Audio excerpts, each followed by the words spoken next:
Welcome back everybody, this is C H Chinmay Pathak and as you can see on the screen आज 27 फरवरी को हमारा first session we have starting first session business laws का answer writing का। एंड आप देख सकते हो कि पीछे मैंने 4 क्वेश्चन लिखे हुए हैं। One first two are theoretical questions which are from Indian regulatory framework. ये पहले चैप्टर में से 2 क्वेश्चन है। आगे के 2 क्वेश्चन जो है वो इंडियन कॉन्ट्रैक्ट एक्ट के थ्योरेटिकल क्वेश्चन है। हम स्टेप बाय स्टेप चलने वाले हैं, मतलब थोड़ा थोड़ा बेसिक से लेके एडवांस पे जाने वाले हैं। इसलिए साथ में बने रहिए, अटेंड कीजिए एवरी डे। एंड ऑब्वियसली इसमें कुछ होमवर्क क्वेश्चंस भी मैं आपको दूंगा लिखने के लिए। फिलहाल के लिए we will start with today's this questions. So the first question जो आपको यहाँ पे दिख रहा है, it is what are the features of a federal system of government in India. Second is what are the steps in the law making process.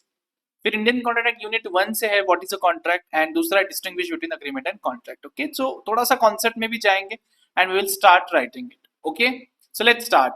या so the first question in front of me that we saw वो है कि what are the features of a federal system of government in India. जो federal, दो तरीके की governments होती है, यूनिटरी एंड फेडरल। तो sir federal system sir India में चलता है, तो सर फेडरल सिस्टम का मतलब क्या है ये तो आपको मैं बताऊंगा ही, बट इसके बेनिफिट्स, इसके फीचर्स क्या। तो जब किसी भी देश में, शॉर्ट में बताऊं तो, एक सेंट्रल गवर्नमेंट होती है, ठीक है, और एक स्टेट गवर्नमेंट होती है। सेंट्रल गवर्नमेंट पूरे हमारे इंडिया को कंट्रोल करता है, एक्सरसाइज करता है पावर, लेकिन स्टेट गवर्नमेंट का पावर सिर्फ स्टेट्स में रहता है। जैसे महाराष्ट्र गवर्नमेंट का पावर सिर्फ महाराष्ट्र के बॉर्डर्स में रहेगा। अब इसमें क्या है कि अगर जो सेंट्रल गवर्नमेंट है वही सिर्फ पावरफुल है, मतलब वो जो बोलेगा वही सच, वही पूरे इंडिया के लिए रूल्स बनाएगा, सब कुछ वही करेगा, तो इसको हम कहते हैं यूनिटरी गवर्नमेंट, जहां पे सिर्फ एक ही पावर है। लेकिन जहां पे दो सरकारें चलती है, हमारे इंडिया में तो सेंट्रल गवर्नमेंट है, उसके नीचे स्टेट गवर्नमेंट्स है, उसके नीचे म्युनिसिपल कॉर्पोरेशंस मतलब लोकल गवर्नमेंट्स होते हैं, पंचायत होते हैं। तो 3 मतलब अलग अलग है, और हर एक के लिए एक एरिया दिया है कि आप यहाँ का देखिए, यहाँ पे जो भी डिसीजंस रहेंगे मोस्टली आप लीजिए, यहाँ पे फाइनेंसेस आप इकट्ठे कीजिए। तो सर ऐसे जो सिचुएशंस होते हैं इनको हम कहते हैं फेडरल स्ट्रक्चर। क्या कहते हैं? Federal structure. इसमें केंद्र का पावर मान लीजिए ज्यादा भी है, लेकिन सेंट्रल को, स्टेट गवर्नमेंट को कहने का अधिकार है, स्टेट गवर्नमेंट का स्टेट गवर्नमेंट के अंडर एम्प्लॉयज रखने का अधिकार है, फाइनेंसेस टैक्स लगाने का अधिकार है, खर्चा करने का अधिकार है। तो इसको फेडरल कहते हैं मोटा मोटा, ठीक है। तो हम अभी ना, क्वेश्चन क्या है बताएं, क्वेश्चन सीधा है, what are the features of a federal government. Federal government या federal system of government India में इसके फीचर्स क्या है। तो पहला तो मैंने आपको बता दिया कि जितने भी पावर्स होते हैं, फाइनेंस टैक्स लगाने का, लोगों के ऊपर खर्चा करने का, एम्प्लॉयज रिक्रूट करने का, ये सब पावर्स जो है ये सेंट्रल गवर्नमेंट केंद्र सरकार में एंड स्टेट गवर्नमेंट में डिवाइड हो जाते हैं। इसके अलावा हर गवर्नमेंट का इलेक्शन होता है, जैसे भी महाराष्ट्र स्टेट गवर्नमेंट का इलेक्शन हो गया, सेंट्रल गवर्नमेंट का इलेक्शन होता है, तो हर एक के लिए इलेक्शन होता है, तो हर एक के लिए एक लेजिस्लेचर होता है, मतलब सभा होती है, सदन होता है, जहां पे जिनको हम वोट करते हैं वो लोग जाके इलेक्ट होके हमारे लिए लॉज बनाएंगे। तो महाराष्ट्र में स्टैंप ड्यूटी एक्ट पे स्टैंप ड्यूटी कितना लगेगा इसके लिए डिसीजन लेना है, तो महाराष्ट्र के सदन में बजट बनेगा, महाराष्ट्र का बजट बनेगा, उसके टाइम पे एक बिल आएगा और वहां पे डिस्कशन होंगे। इंडिया के लिए इनकम टैक्स एक्ट, जीएसटी, इसका कैसे बजट बनेगा, इसका क्या रहेगा, all of this thing will be discussed. ये सब चीजें डिस्कस होगी सेंट्रल गवर्नमेंट में, सभा में, लोकसभा, राज्यसभा, जहां पे भी बिल इंट्रोड्यूस होता है। तो 2 लेजिस्लेचर्स होंगे, एक स्टेट का लेजिस्लेचर रहेगा, जहां पे लेजिस्लेचर का मतलब होता है ऐसी जगह जहां पे कायदे और कानून बनाए जाते हैं, जिसको हम पार्लियामेंट कहते हैं। तो सेंट्रल में पार्लियामेंट होगा और स्टेट का खुद का लेजिस्लेचर होगा। तो एक है तो यूनी हो जाता है, यहाँ पे 2 है तो बाय हो गए, तो बाय कैमरल लेजिस्लेचर हो गया। एंड सर तीसरा इसमें है इंडिपेंडेंट जुडिशियरी, जैसे कि सुप्रीम कोर्ट पूरे देश को देखता है, लेकिन स्टेट हाई कोर्ट जो होते हैं वो सिर्फ एक स्टेट को देखते हैं। तो बॉम्बे हाई कोर्ट सिर्फ महाराष्ट्र को देखेगा, गुजरात हाई कोर्ट सिर्फ गुजरात के केसेस को डील करेगा। तो जुडिशरी भी इंडिपेंडेंट होगी। तो ये तीन चीजें मुझे यहाँ पे लिखनी है। देखो मैं कितने सहजता से इनको लिखूंगा, बहुत इजीली हम इसको क्या बोलते हैं एग्जीक्यूट करेंगे। सो the first thing I will write is, अगर ये मेरा आंसर शीट है तो मैं मेरा इधर लिखूंगा क्वेश्चन वन, इसको बॉक्स करूंगा ताकि मैं एग्जामिनर को बताऊं कि देख भाई मैं क्वेश्चन वन का आंसर लिख रहा हूँ। फिर मैं शुरू करूंगा विद द कॉन्टेक्स्ट, मैं लिखूंगा the features of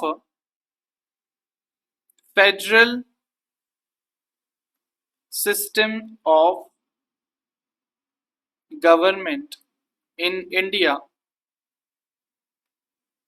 are as follows. आप भी मेरे साथ लिखिए please and send me the answers. Let me check कि आप वही लिख रहे हो जो मैं लिख रहा हूं। फर्स्ट, पहला मैंने क्या बोला, division of powers.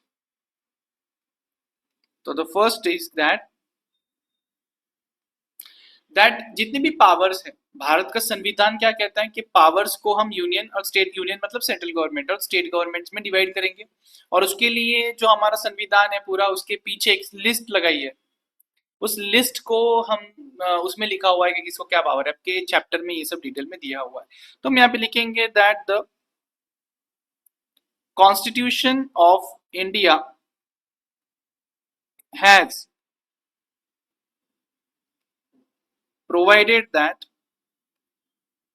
the powers of the union government and the state government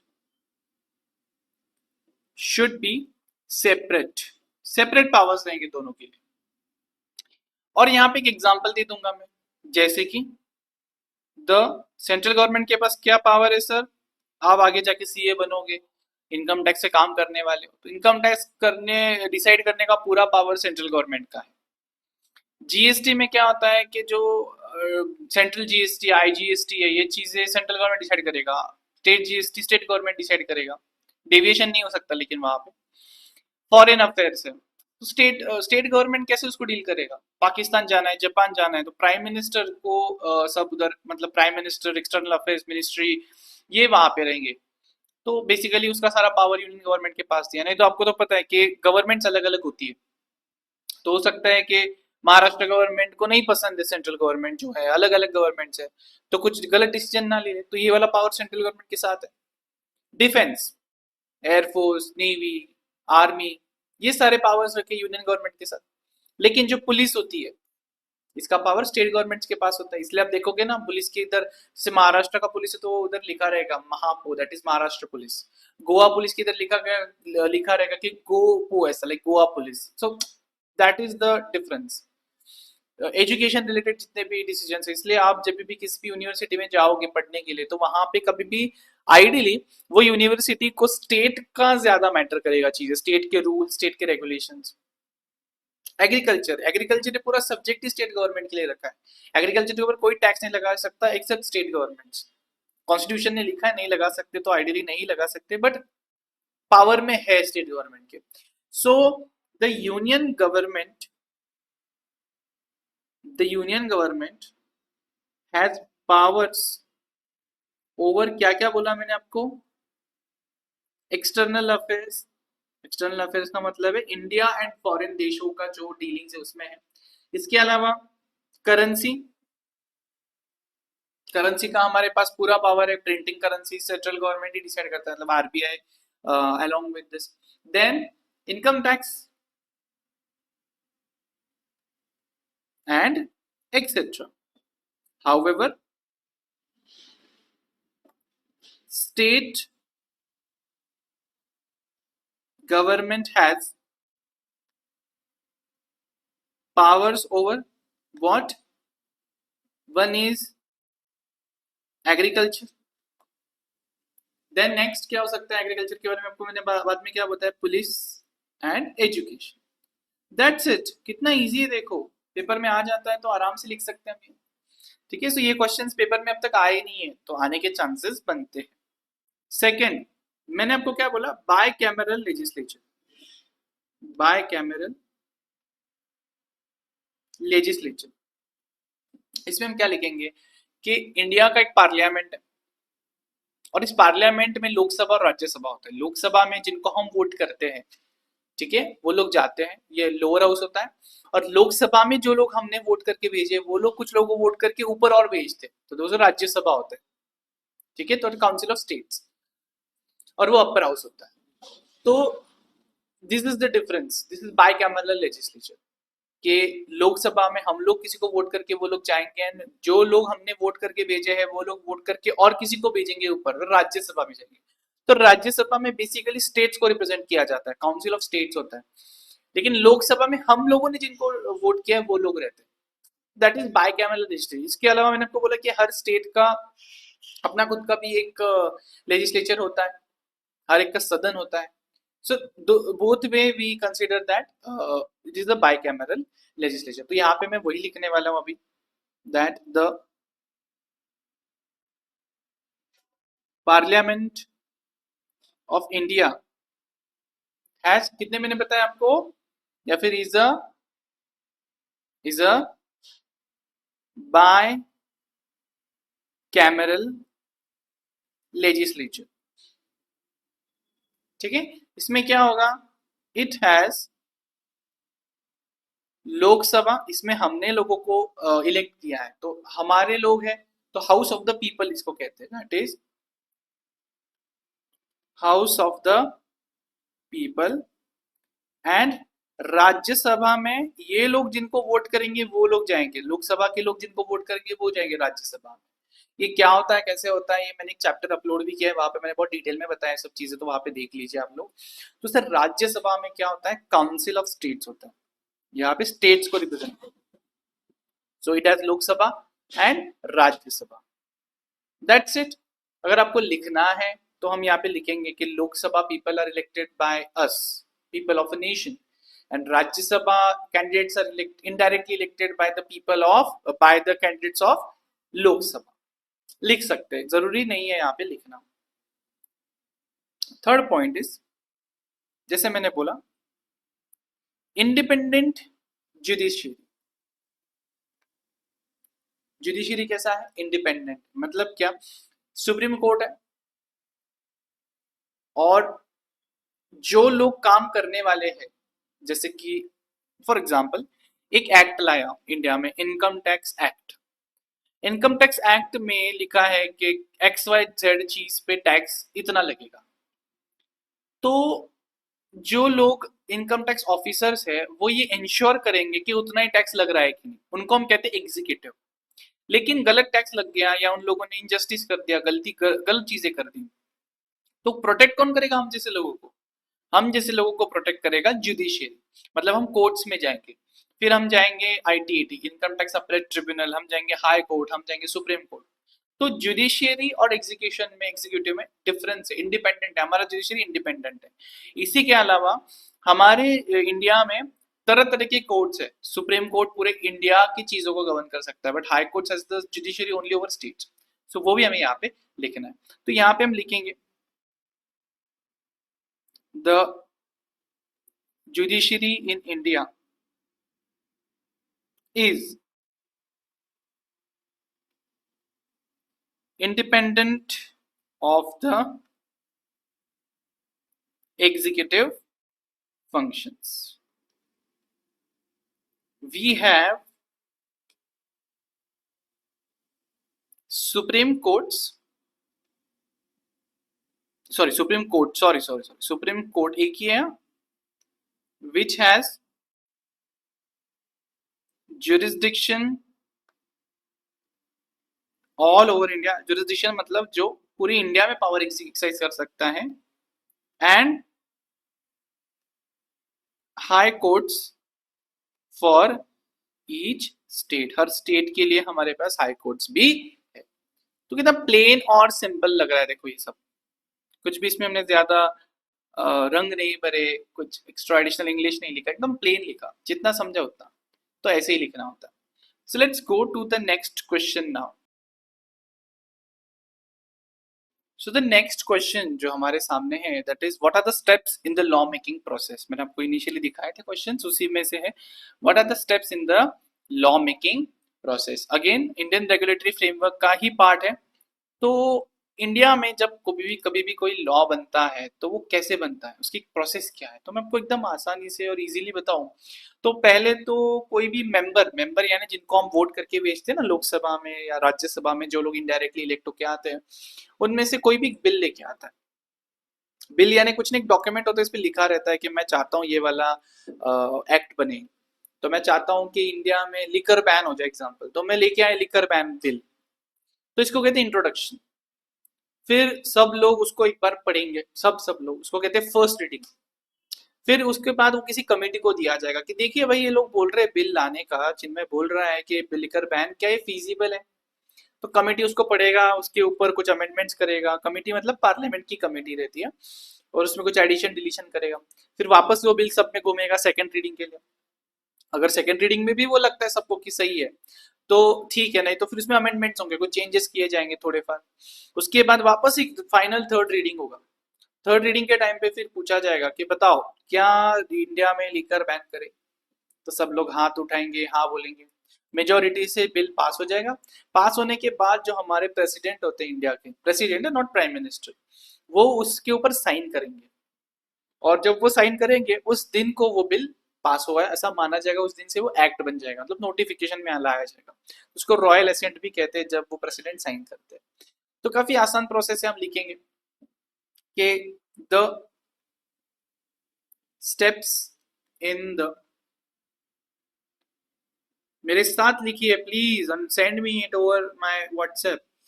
in the law making process in India are generally as follows. हमेशा ऐसा होगा नहीं, बट जनरली ऐसा ही होता है। तो first is the introduction.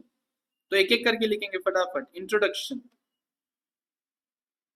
Introduction में हम क्या लिखेंगे कि कोई बिल, मेंबर ये बिल लेके आएगा। So a bill is introduced by a member. और ये किसका मेंबर है, लेजिस्लेचर का मेंबर है, मेंबर ऑफ लेजिस्लेचर। यहाँ पे लिखना नहीं है कि राज्यसभा लोकसभा है, मेंबर ऑफ अ लेजिस्लेचर। फिर इसमें फर्स्ट रीडिंग होगा। जैसे मैंने बोला ये लोगों को पढ़ने के लिए दिया जाएगा। कौन पढ़ेंगे, लोग, हम लोग पढ़ेंगे नहीं, वो जो वहां पे ये होते हैं ना, मेंबर्स होते हैं, कमिटी होती है, वो सब लोग पढ़ेंगे, बस पढ़ने को दिया जाए। So the bill is read, पढ़ा जाएगा उसको कौन से, for the first time, and then sent to a committee. एक कमिटी को भेजा जाएगा। सर्च करना आपके चैप्टर में भी रहेगा कमिटीज क्या होता है। अगेन मैंने चैप्टर अपलोड किया है, वहां पे जाके चेक कर सकते, जरूर चेक कर सकते हो कि सर कमिटी होता है। इसके बाद हम क्या करेंगे, कमिटी इसको ये करेगी इसके ऊपर। तो यहाँ पे हम लिखेंगे कमिटी स्टेज। क्या लिखेंगे हम, कमिटी स्टेज। कमिटी स्टेज में हम लिखेंगे the bill is considered bye, किसकी कमिटी है, पार्लियामेंट्री कमिटी होती है, बाय अ कमिटी। यानी ये किसी रीड करेगी क्या, नहीं सर, कुछ चेंजेस तो करेंगी, एंड मे मेक अमेंडमेंट्स। जो जरूरी है वो चीजें वो उसमें अमेंडमेंट्स लाएंगे। अच्छा, अंडरलाइन करना रूल है कि introduction, first reading, committee stage. Fourth, फिर क्या होगा, सेकेंड रीडिंग। सेकेंड रीडिंग के लिए बिल चला गया अभी। The bill is now red for the second, दूसरी वाली बिल रीड किया जाएगा। एंड अब यहां पे होंगे चर्चे, डिबेट, मतलब यहाँ पे सवाल उठाए जाएंगे अलग अलग लोगों से कि जिनमें तुम क्यों चाहते हो लीकर बंद करे। दूसरा बोलेगा इसमें प्रॉब्लम कितना होगा, रेवेन्यू चला जाएगा, इतना रेवेन्यू कहाँ से लाएंगे जो लॉस होगा।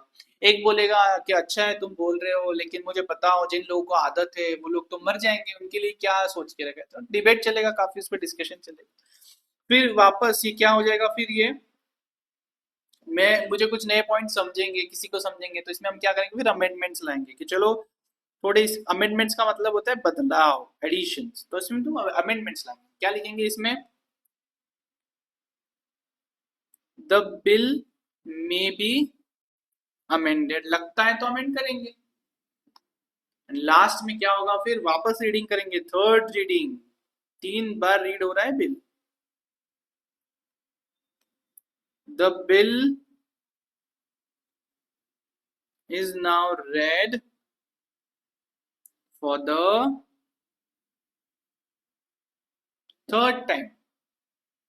यहां पे होगा voting and is now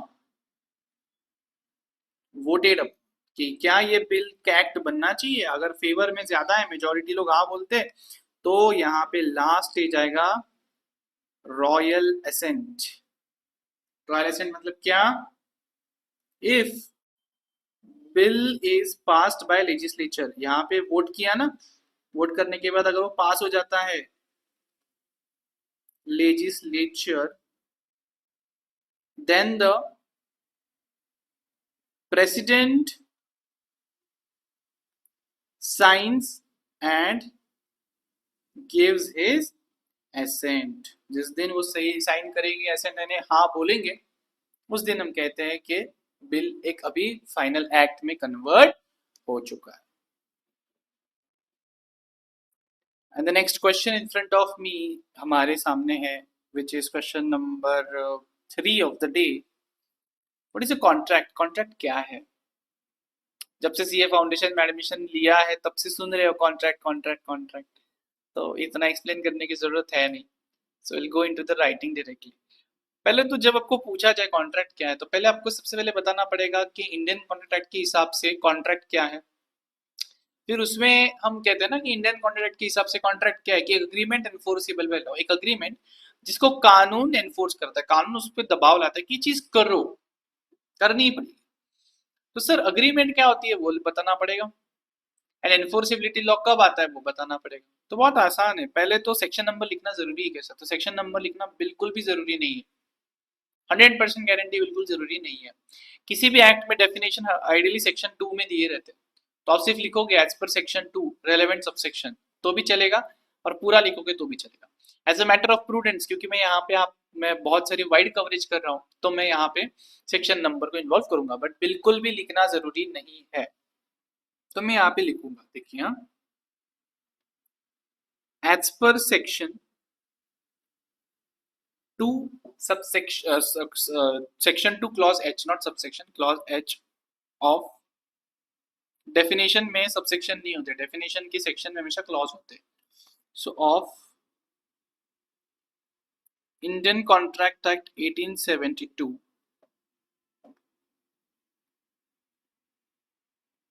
contract means an agreement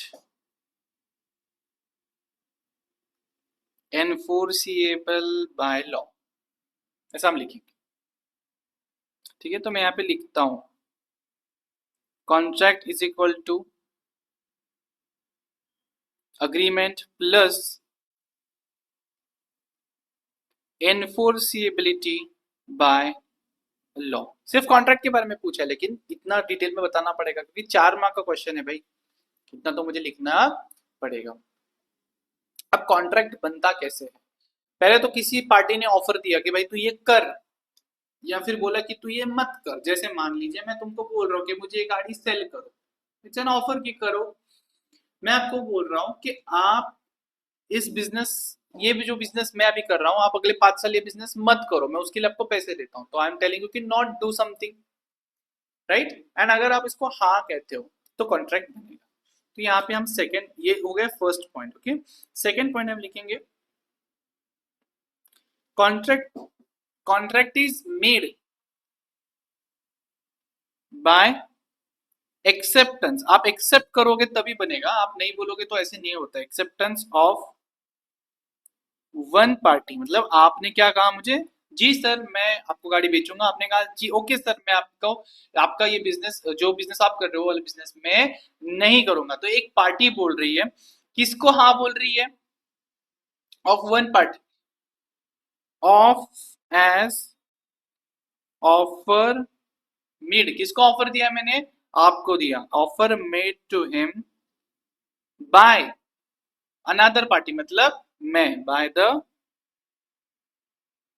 other party. और क्या ऑफर है? या तो कुछ कीजिए या तो कुछ ना कीजिए। टू डू और to abstain from doing something। तो आपको मैंने बोला समथिंग या फिर फ्रॉम डूइंग सम एक्ट, ऐसा भी हम यहाँ पे लिख सकते हैं। मेरा हैंडराइटिंग देखो कितनी गंदी है और मैं इस पे सीए बनाऊं, और आप एग्रीमेंट का और आप हैंडराइटिंग का सोचते रहते हो। तो यहाँ पे एक नया चीज आ गया। जब आपने हाँ कह दिया ना, तो अभी आपके ऊपर एक ऑब्लिगेशन आ गया, आपको ये चीज करनी ही पड़ेगी। Now comes the third thing. Sir agreement क्या होता है? कॉन्ट्रैक्ट को अंडरलाइन करेंगे, अग्रीमेंट पढ़ लेंगे। सर अग्रीमेंट होता है क्या? यहाँ पे मैं सेक्शन लिखूंगा, section 2 clause E.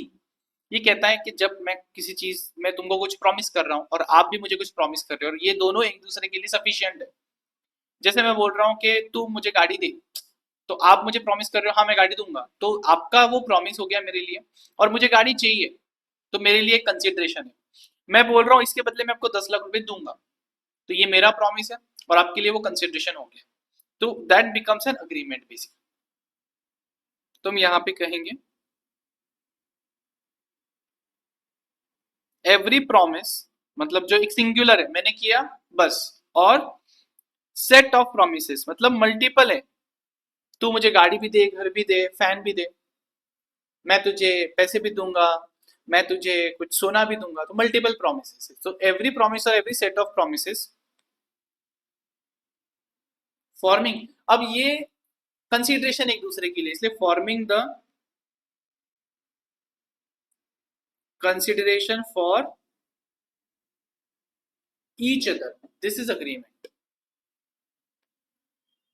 is called as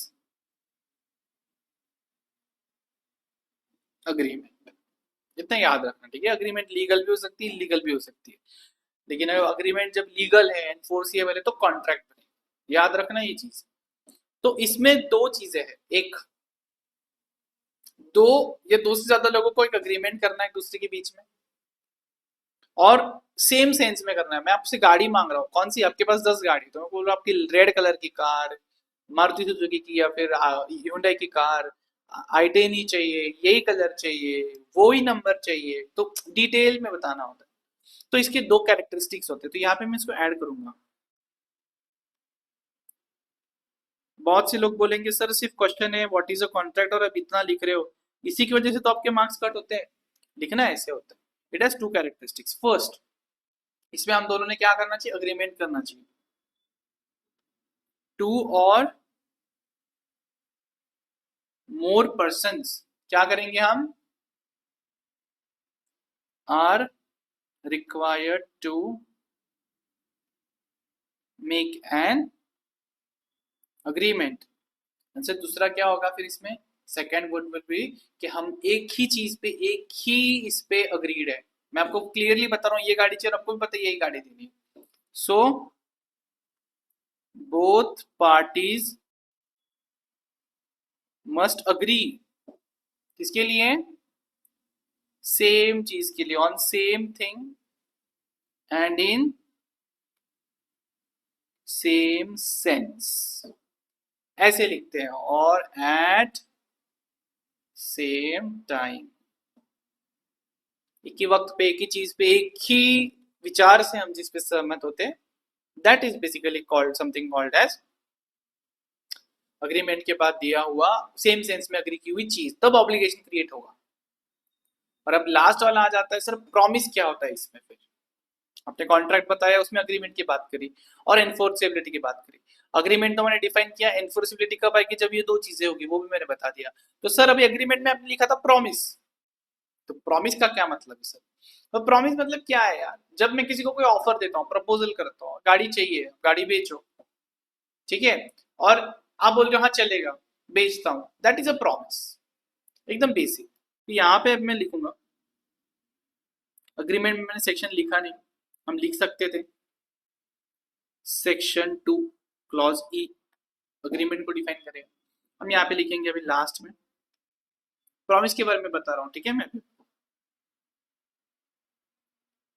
तो सेक्शन 2 प्रॉमिस का जो सेक्शन है, ऑब्वियसली डेफिनेशन के सबके सेक्शन 2 ही रहेंगे, सिर्फ जो क्लॉज रहेगा वो बदलता है। तो section 2 clause B defines promise as, यहाँ पे हम लिखेंगे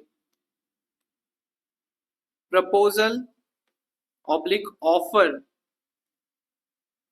व्हेन एक्सेप्टेड बिकम्स प्रॉमिस। जब भी हम प्रपोजल या फिर ऑफर को एक्सेप्ट करते हैं तो वो बन जाता है प्रॉमिस, एंड दैट्स इट। बस इतना हम लिखेंगे, हमको इसमें फुल मार्क्स मिल जाएंगे। तो ये था हमारा आज का third question. The next question, last question, question 4। तो क्वेश्चन 4 हमारा जो था आज का वो था distinguish between agreement and contract. Agreement and contract के बीच में डिस्टिंग्विश कीजिए। चार चार पॉइंट लिखने हैं मैक्स मिनिमम। तो हम यहाँ पे ऐसा लिखेंगे, ऐसा चार्ट बनाएंगे, बेसिस, यहाँ पे आएगा अग्रीमेंट, यहाँ पे आएगा कॉन्ट्रैक्ट। सर बेसिस लिखना जरूरी है, आइडियली लिखना चाहिए, नहीं आ रहा है तो मत लिखिए, कोई इशू नहीं। सर क्या पेंसिल से ड्रॉ करें चार्ट? बिल्कुल नहीं, पेन से करो, कोई पूछने वाला नहीं है आपको, बिल्कुल टेंशन नहीं लेना है। प्रेजेंटेशन का तो बिल्कुल भी चिंता नहीं करनी। तो पहला बेसिस हमेशा किसी भी चीज का आएगा उसका मीनिंग या फिर डेफिनेशन। तो मीनिंग में हम क्या लिखेंगे? Section 2 E clause E, section 2 clause E क्या बोलेगा? अग्रीमेंट क्या है? Every promise and every set of promise जो एक दूसरे के लिए कंसिडरेशन बनेंगे। तो हम लिखेंगे एवरी प्रॉमिस, यहाँ पे 1 number, and every set of promises forming consideration for each other। अभी लिखना नहीं अग्रीमेंट मीन्स, जो ऐसा ही है। यहाँ पे क्या है? सेक्शन 2 क्लॉज एच क्या बोलता है? कॉन्ट्रैक्ट क्या है? अग्रीमेंट एनफोर्सेबल बाय लॉ, सीधा लिख देना एन अग्रीमेंट एनफोर्सेबल बाय। आप बोलोगे सर इसमें कैसे समझेगा, आपने तो आधा लिखा। आधा नहीं बेटा, ऐसे पढ़ते हैं वो। Contract, definition of contract means this, definition of agreement means this. इस बेसिस इजीली तो लिखा है कि आगे पुराना लिखना पड़े। दूसरे में हम उसका मीनिंग लिखेंगे। अब मीनिंग में सर क्या लिखना है? ऊपर जो डेफिनेशन है वही उसका मीनिंग है। ऐसे नहीं होता बच्चे, हमको जो मीनिंग में थोड़ा सा उसका फॉर्मूला लिखना पड़ेगा यहाँ पे। तो हम यहाँ पे लिखेंगे ऑफर या फिर प्रपोजल प्लस एक्सेप्टेंस। तो यहाँ पे हम लिखेंगे एक्सेप्टेड प्रपोजल, जो प्रपोजल एक्सेप्ट हो चुका है, जो अभी अग्रीमेंट बन चुका है, इसमें आप ऐड कर दीजिए enforceability by law. Sir accepted proposal क्यों लिखा, अग्रीमेंट क्यों नहीं लिखा? बेटा एक्सेप्टेड प्रपोजल ही अग्रीमेंट होता है, तो उधर अग्रीमेंट लिख दोगे तो चलेगा। फिर तीसरा रहेगा इंटर रिलेशन, इन दोनों के बीच में क्या रिलेशन? तो हम लिखेंगे कि सारे अग्रीमेंट्स कॉन्ट्रैक्ट नहीं होते। मैं किसी का मर्डर करूंगा तो 1 लाख रुपए देना, इट्स ऑल्सो एन अग्रीमेंट, क्योंकि मैंने प्रपोजल दिया, तूने हाँ बोला। बट कॉन्ट्रैक्ट में इन्फोर्सिबिलिटी चाहिए ना, लीगलिटी चाहिए। तो हर कॉन्ट्रैक्ट अग्रीमेंट होता ही है, but all agreements are not contracts. यहां पे हम लिखेंगे all contracts are agreements. And last इसमें एक्चुअली और एक 5 लिखने हैं मुझे, सेकेंड लास्ट आ जाएगा 4th। इसमें हम लिखेंगे नेचर बताओ, नेचर क्या अग्रीमेंट एक दूसरे के ऊपर बाइंडिंग होता है? ऑब्लिगेशन ही नहीं है। मैंने मर्डर किया, तूने पैसा नहीं दिया, मैं कुछ कर सकता हूँ, कोर्ट में जा सकता हूँ? नहीं, नो लीगल ऑब्लिगेशन। यहाँ पे it creates legal obligation. And fifth last point 4 mark के लिए आएगा, ज्यादा नहीं तो स्कोप आ जाएगा। स्कोप, स्कोप मतलब कौन सा टर्म ज्यादा वाइड है।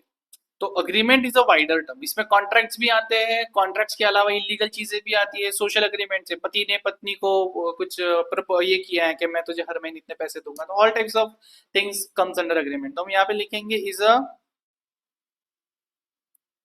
Wider term that is includes